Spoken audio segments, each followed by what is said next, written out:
My guest today is is Jonathan Fink. Jonathan's been on here several times before.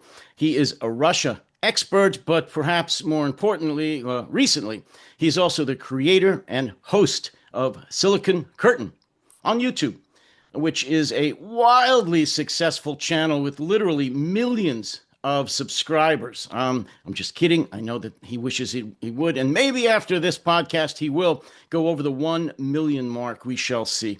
But again, he's been on here several times before. He interviews some of the leading figures of the day. Seriously, we're going to talk about that. Trump, Neil Farage, Ukraine, and related topics. So without further nonsense, Jonathan, welcome back. I'm delighted to be here. I wish I was close to a million. It's still quite far from that number, but it is achievable, I think, if we plug on. But more than that, it's the impact, I think, and it's very difficult to measure impact, as you know. But I came back from Brave One, which is the military industrial sort of showcase for a lot of Ukrainian drone and EW and autonomous vehicle technology, and it was kind of heartening to bump into so many people, entrepreneurs investing in the Ukrainian space, policymakers, politicians, etc. And actually, a lot of people are watching Silicon Curtain and helping to frame their view of Russia from that. So that's kind of heartening. Well, and I want to pick up on that to open our conversation.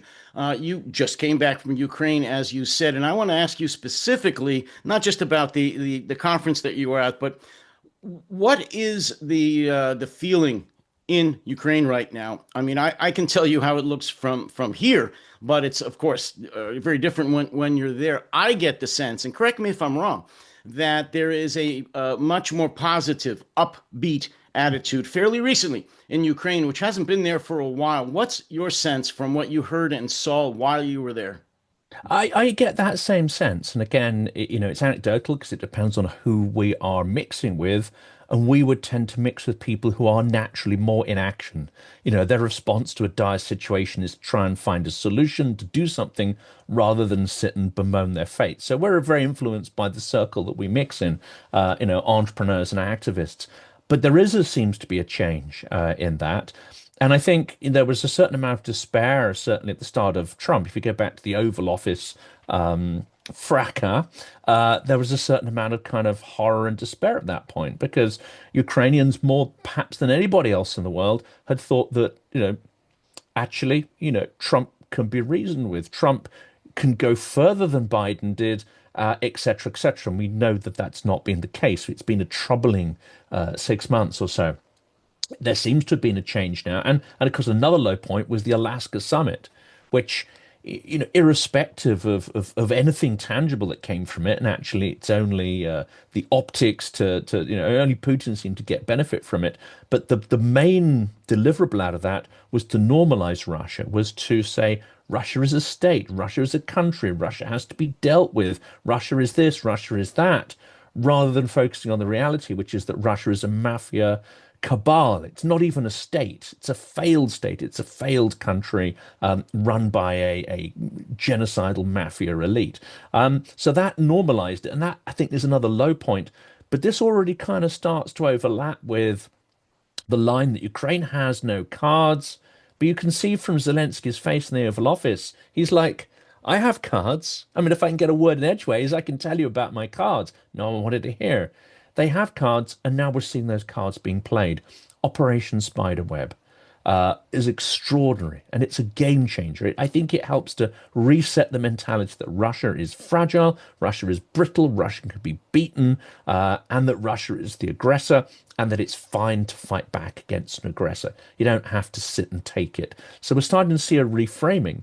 That is now being supported by capabilities such as the Flamingo missile complex, the Neptune sort of sea drones and the sort of land-based variants, the daring raids that are destroying Russian infrastructure in Crimea and other places. And now you see these little sea babies starting to take out Russia's export capability. So they're hitting the logistics, they're hitting the refinery, they're hitting the pipeline that gets the sort of crude. They're putting limpet mines on the Grey Fleet ships when they're at anchor, and now they're blowing up the harbors that Russia needs to export this stuff. Ukraine is starting to strangle the Russian war economy. And I think that is that may not have sunk in everywhere, or people may focus on the superficial detail of individual attacks. But what we are seeing is a siege being conducted by small Ukraine against this behemoth Russia, and it is got its foot firmly stamped on Putin's windpipe, and it's not going to let go this time. And actually, I don't think allies, unlike last year, unlike during the Biden term, allies are no longer begging Ukraine, forcing Ukraine to stop, to lift its fingers from Russia's windpipe. Well, you mentioned that you had attended a meeting where, or a conference where there were several defense folks there from Ukraine. Jonathan, if you could, what would you say is the most exciting development that you saw or heard about in terms of new defense or new military capabilities that Ukraine is has now developed and is starting to use? I think what you see here, and this sounds more abstract, because what we saw there were dozens and dozens of different solutions, different manufacturers, all building tech, and one would assume testing that tech with various battalions in the East. And I think this is a lovely phrase. It's not like a Western sort of defense conference where there's a lot of branding, a lot of free gifts, and stuff you get on the stand and goodies, and everything sort of made to look really shiny and gorgeous. No, this was described as a military conference of ugly stuff that works. And a I lot of like the that. tech it looks like it's been bodged together in someone's backyard, quite honestly. I mean, with all due respect, you can clearly see that this isn't sort of black boxed, branded, shiny stuff. But the conversation isn't about that. The conversation is about building stuff that works, building stuff that's adaptable. And I think rather than pointing to individual products and saying, here's a shiny solution, this is more of an ecosystem, a process, a culture of innovation taking place because it needs to react to a furious pace of change, which is that if you issue sort of a drone in January, by mid-March, it's probably redundant, or at least parts of it are redundant. Parts of the software, the bandwidth, some of the add-ons or components are no longer viable in the battlefield. So you need to furiously innovate, and you need platforms that are what are called, I guess, adaptable and extensible. You can get to the front, you're like, okay, this isn't going to make any difference now, but if we hack it a bit, if we add this bit and that bit, and if we hack the software, change the bandwidth, put a different sort of, receiver on and recode it, then it become an effective and lethal piece of equipment. So I think it's seeing a process that then is manifested in hardware. That's the key thing to take away from there. I'm not sure that many people, even in Western military circles and procurement, including on the government or the military side, really get that yet, that you need to internalize the entire ecosystem. It's not good enough just to have, we've got some drone products now. Sorry, that's not going to cut it. The thing that Ukraine has, one of the many things Ukraine has going for itself now is that many of the scientists and certainly many of the weapons stockpiles, including their nuclear weapons stockpile before the Budapest Agreement, were in Ukraine. They have a resource of people who have worked in the weapons industry, who are qualified engineers. I'm sure you rub shoulders with several of them. And in my opinion, one of the most exciting developments recently that's coming out of the incredible innovations that the Ukrainians are pursuing is the Flamingo, which is really a ballistic missile. Some have described it as a drone, which I guess you can make that argument, but it's really a ballistic missile based on its speed and the payload.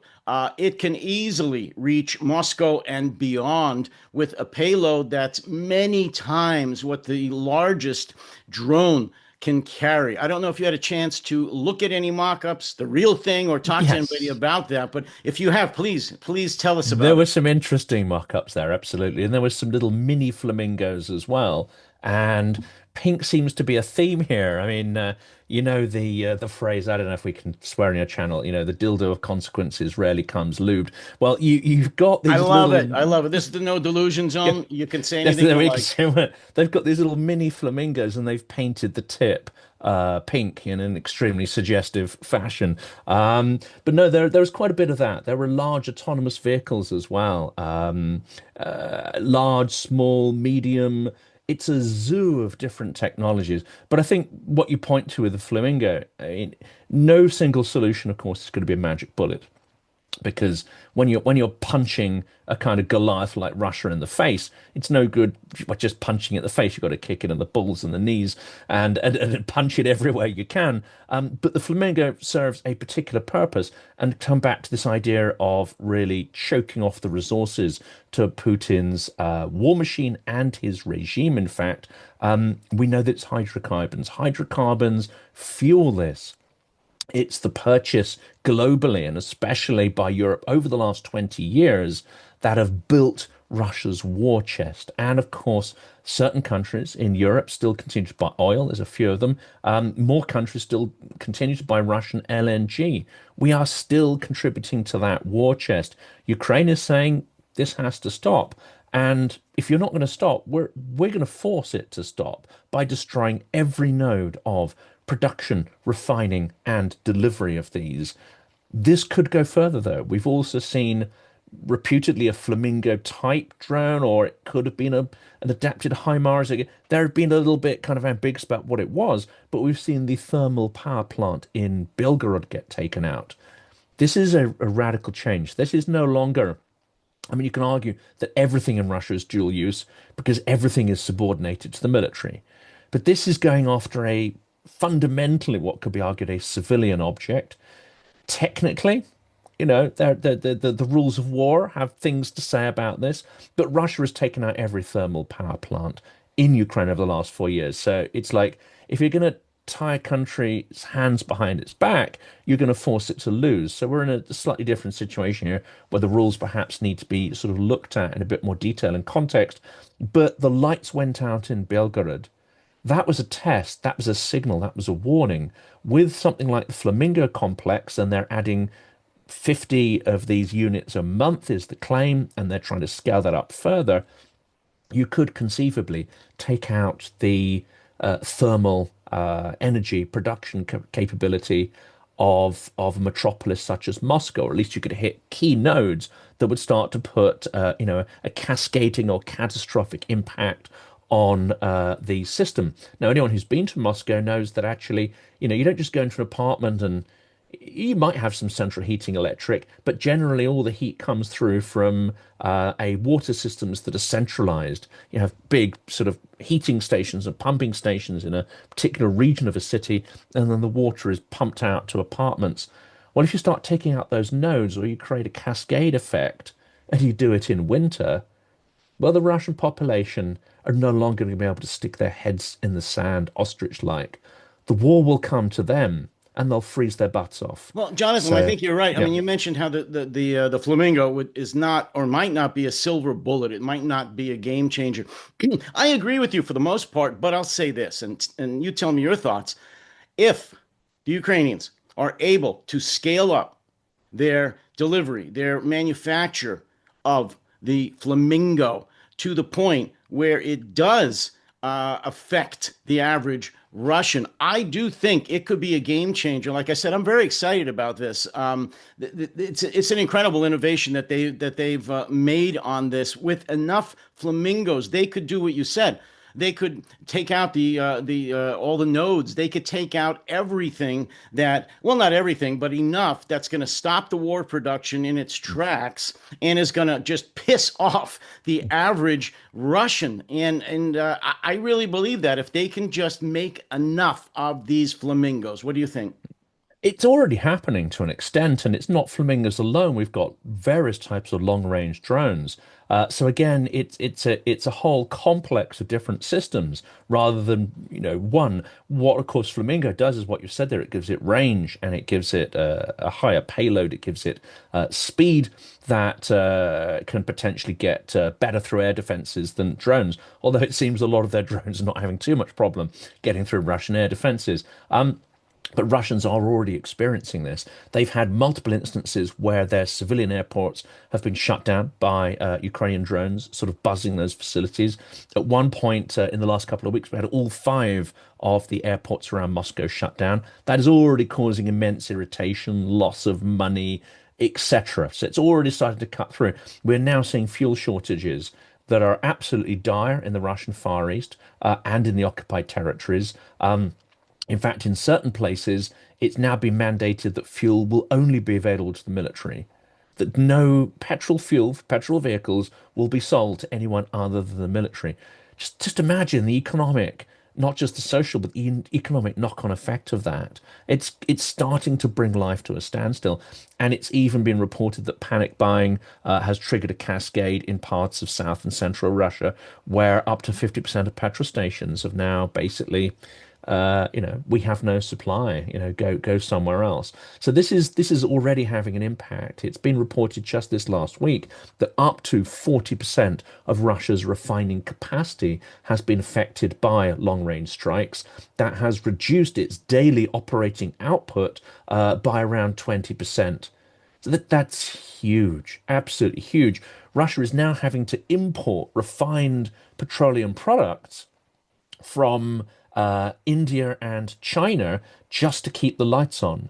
Now, this is probably, I don't know, Brexit. This is one of the dumbest things anybody in the history of economics or geopolitics has ever done. You sell your crude at a massive discount through a grey fleet.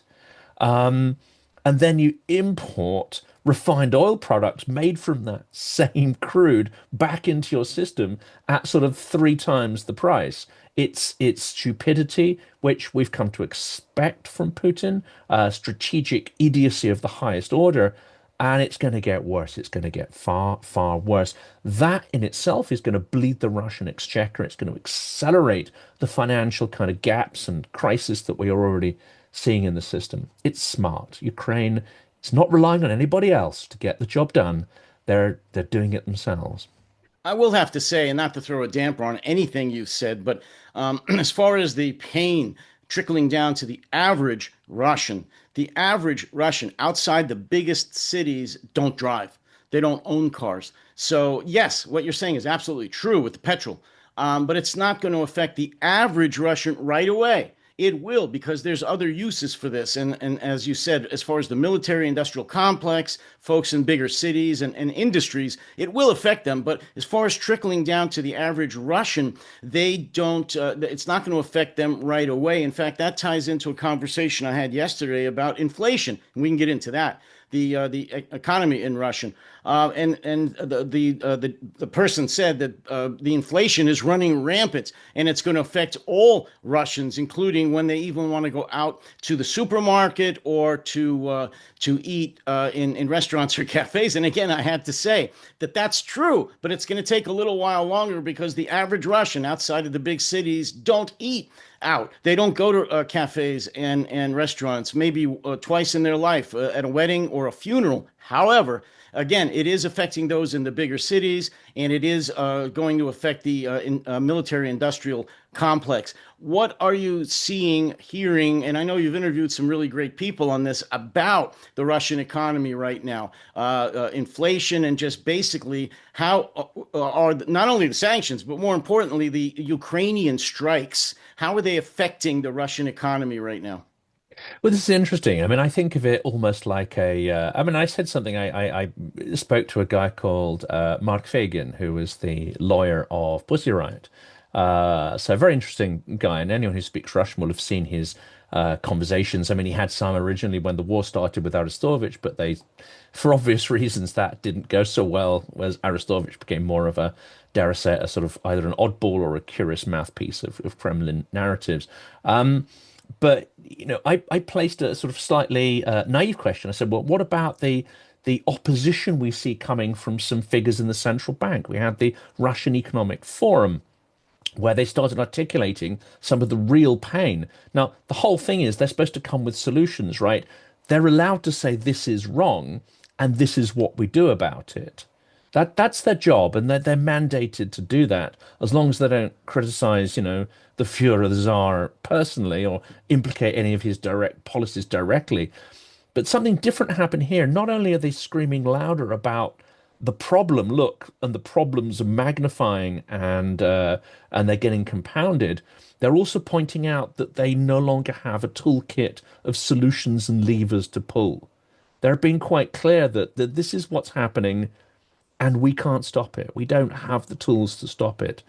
They're not going further and saying, and Mr. Putin, it's your war that's done this. And so no, then it would be Windows or T. And Fagan said to me, he said, "You're very, very naive." He said, "They're mandated to point out problems and they're mandated to suggest solutions. Power can take it or leave it, but that's fine. That's not opposition.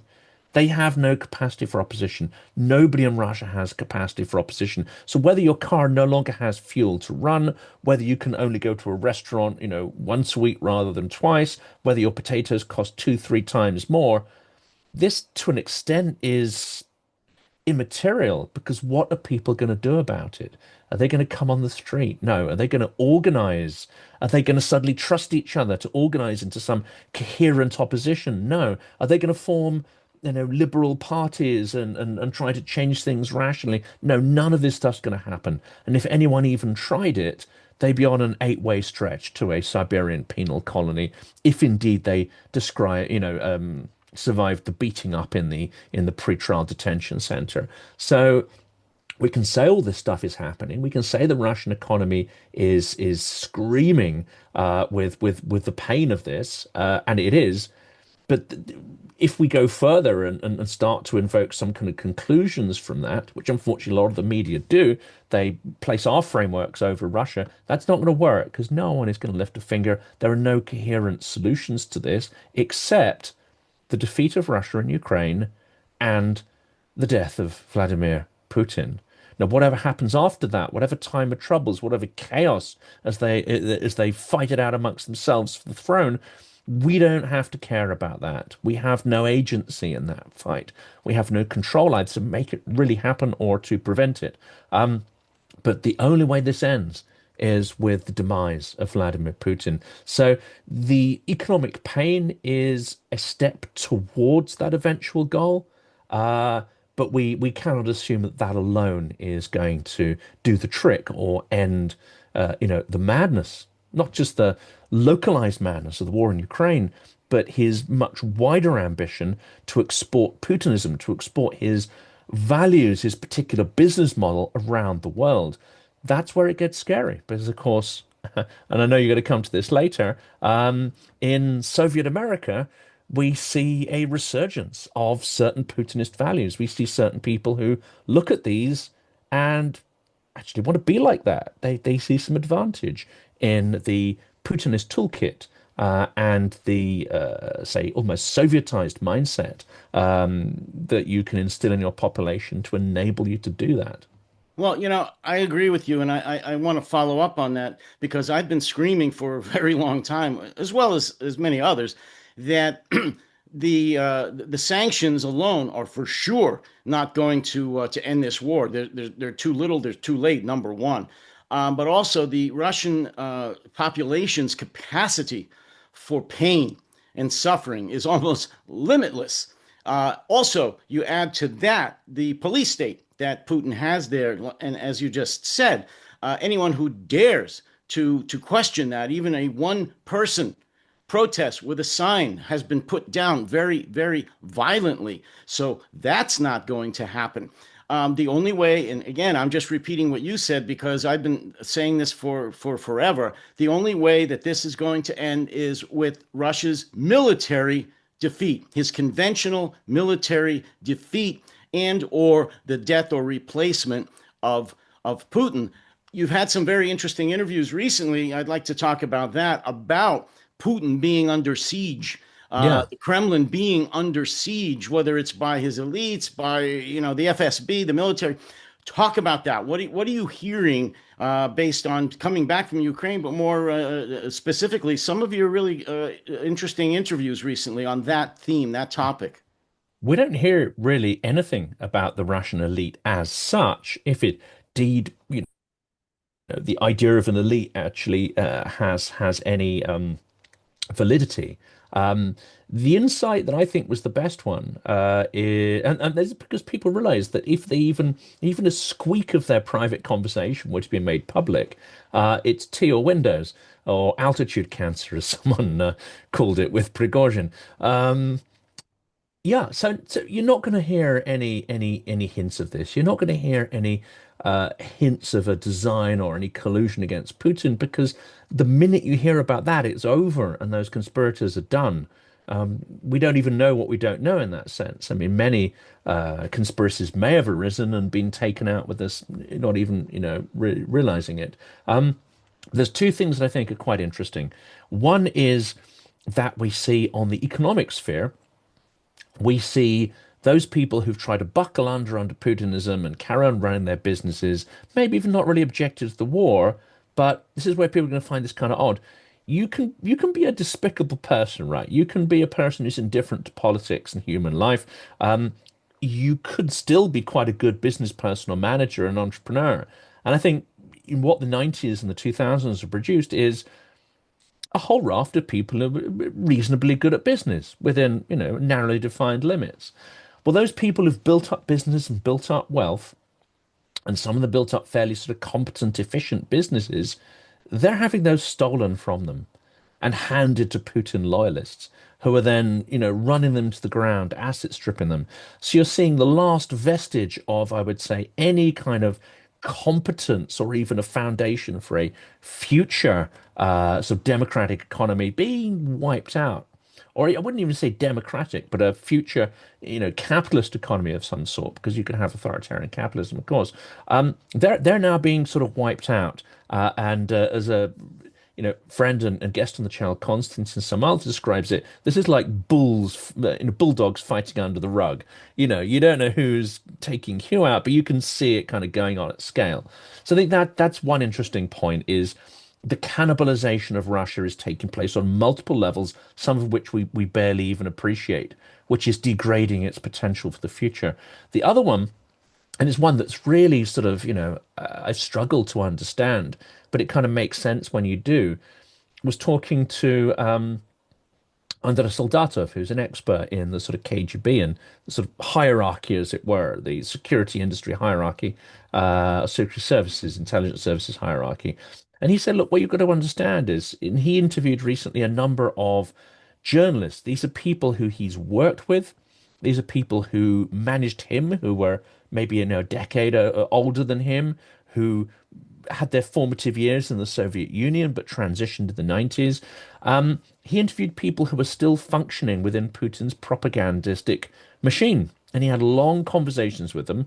I mean, the first question to my mind is, okay, how can you do that? Or how can they do that if it's not sanctioned by the intelligence services? So at some level, you got to think, something here doesn't quite entirely smell right. But it is a very fascinating book. And one of the key ideas here is that what you've seen is in the 90s, the state, the Soviet Union essentially collapsed, but there wasn't a process of cleansing those people and that mindset out of the system. There was no real effort, unlike in Germany and Japan, to do lustration, as it's called. No, those people kind of hung around. Some of them found different roles in the 90s. Some of them found their roles in the sort of chaotic capitalism that emerged.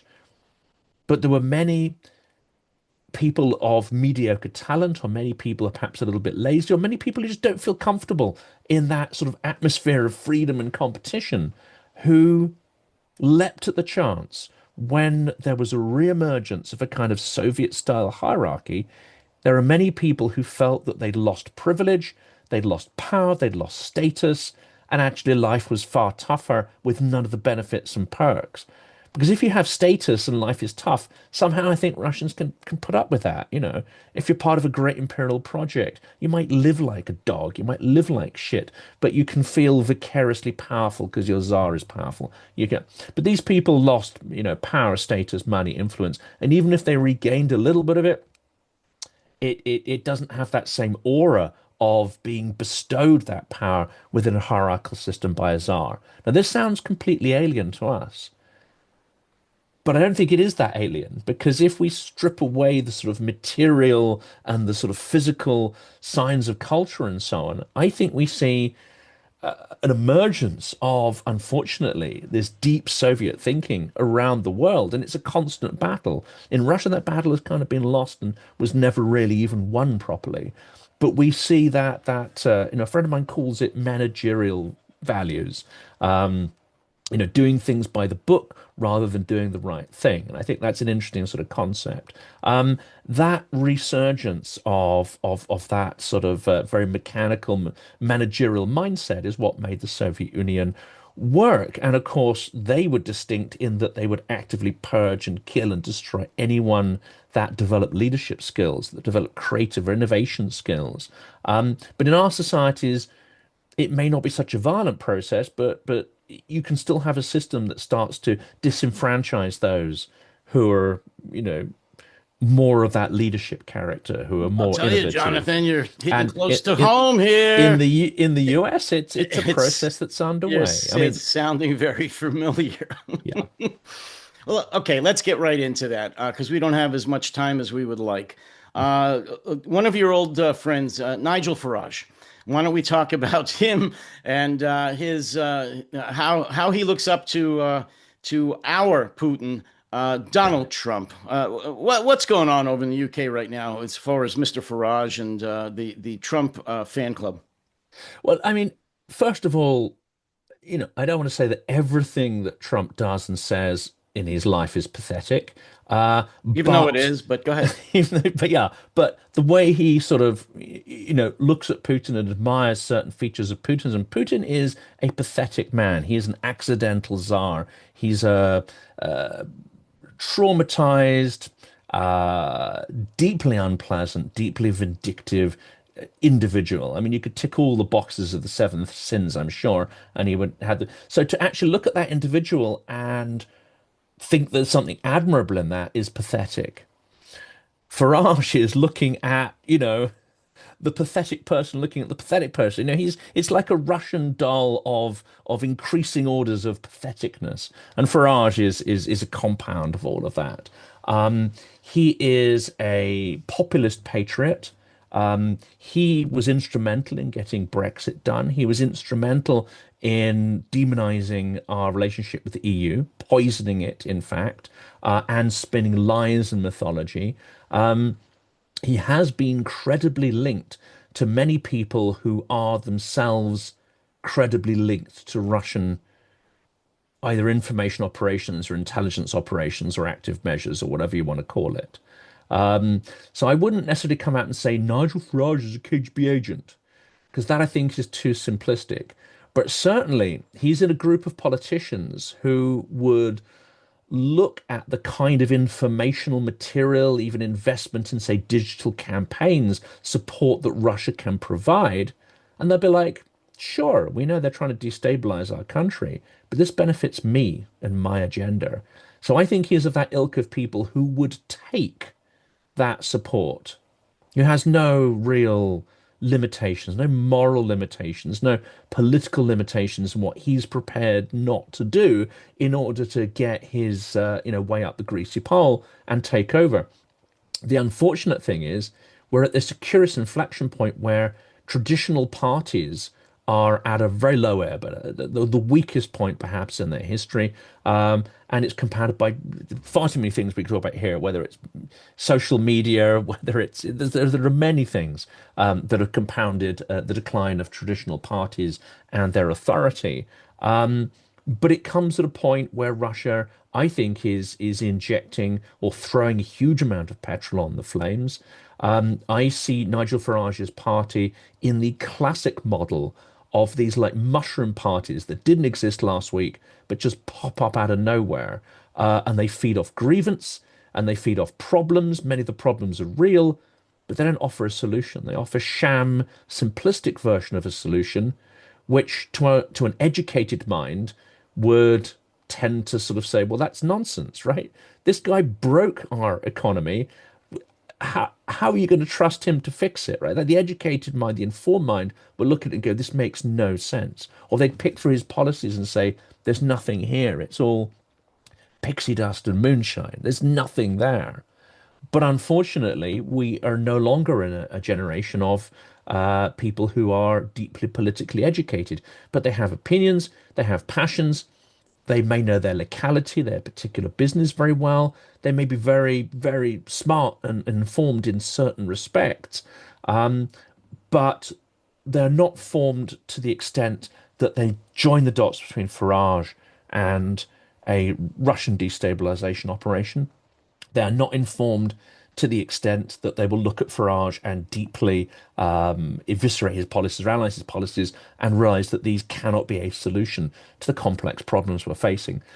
So, what we're looking at here is the potential for Nigel Farage to form maybe not a majority, but a near majority in Parliament, and then the destroyed rump of the Conservative Party that's left, and it really looks like it's going to be that party has collapsed, it's imploded. But if you combine Farage and the Conservatives, then they may well get a majority. And it's entirely possible that the final demise of the Conservative Party will be its split because the Conservative Party is built on power. I mean, there are a lot of people there with principle.